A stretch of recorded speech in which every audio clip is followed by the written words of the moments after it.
Now, FNB has always been an industry leader when it comes to innovative products. And one of these products that they've introduced now is the ability to have multiple holders of a bond. So it would be basically a collective with regard to a bond. And I think it can go all the way up to 8 individuals.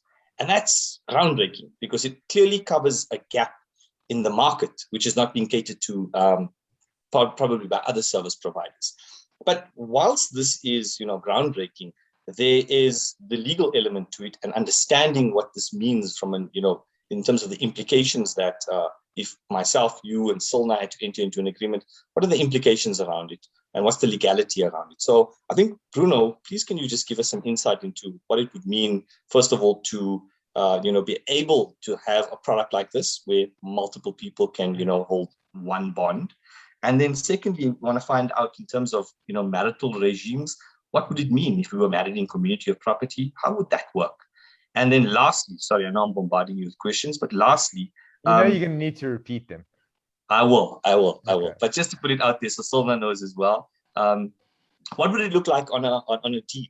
In the deeds office? Well, how would that be structured? How would that look? Bruno, what can we say about this?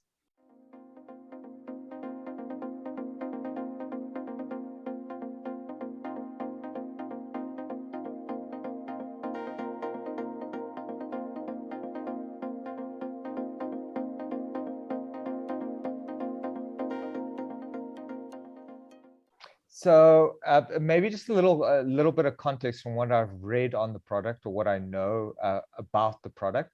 So I've spoken to a couple of the guys from the competitive banks, one of the people I know at FNB, bond originators and the like. So there's still a lot of uncertainty, especially in the markets. I'm sure FNB has everything planned out, but we're still not 100% sure what this is going to look like. And you're going to find that there's going to be a lot of trial and error and teething, a lot of teething necessary, because I mean, the bond originators aren't even geared for this. So I spoke to a couple of guys that have a huge market share and their systems just don't cater for this sort of thing. And they're not even sure what this is supposed to look like. From a legal perspective, again, I'm sure FNB has put it all in place, but from our perspective, we're seeing this as a joint ownership.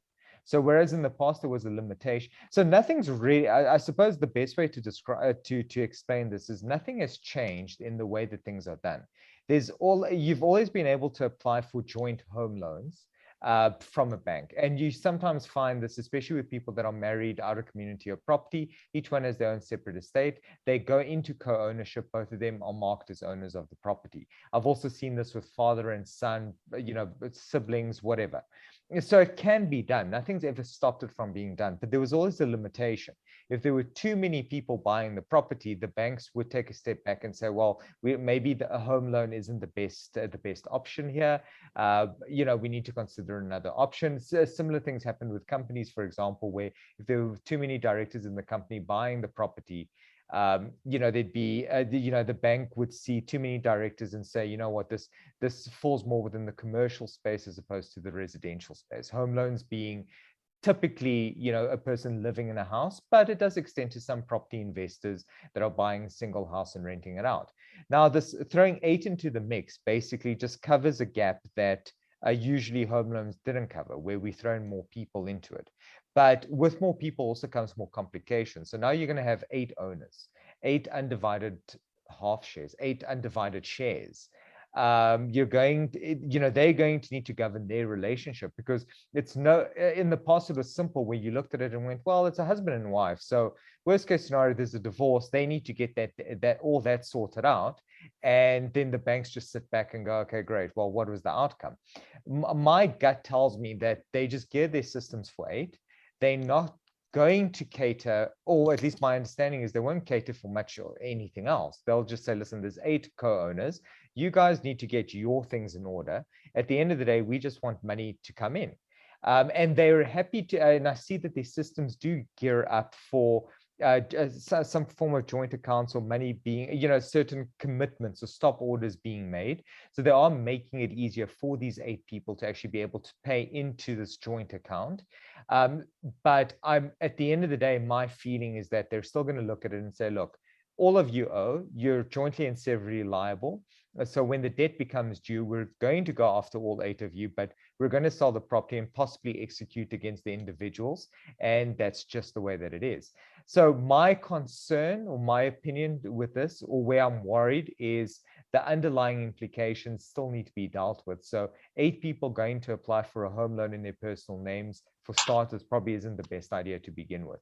So this product is great. The product is going to open doors for people to buy houses and buy homes and possibly live together, larger family units or whatever the case is. But I would still say that nothing's really changed. My advice regarding proper structuring when you buy properties is it remains in place. And if you follow the structuring parameters that are normally set out, you probably wouldn't be making use of this product anyway. Oh, thank you, Bruno.